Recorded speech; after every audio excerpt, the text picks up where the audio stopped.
First of all, Dad was gone a lot. He was probably on the road 100 nights a year. And that's where Mom really stepped in, and she was the rock that made sure we got to school, football practice, the dentist, all those kind of things. So it was hard on Mom. I mean, she really had to look after us and those kind of things.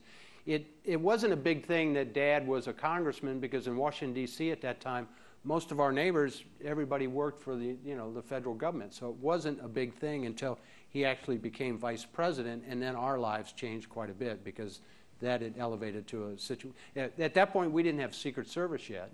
That wasn't until Dad became president, but it started changing when he became vice president. And they didn't have a vice president's home, or they were redoing the Naval Observatory where that was going to be the vice president's mansion or house. And so we still lived in our little house in Alexandria, Virginia that we grew up in. And the funny story that comes out of that is, once Dad became president, we went through the whole swearing in.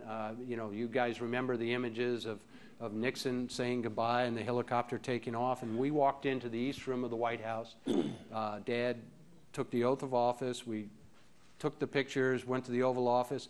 But that night, we couldn't move into the White House because Nixon had left so quickly, so unexpectedly, the resigning, that they weren't able to pack up all their belongings. So they left their daughter and son-in-law, David Eisenhower, to pack up all their clothes. And so it took 7 days before we could actually move into the White House. And so that night, Dad becomes president of the United States.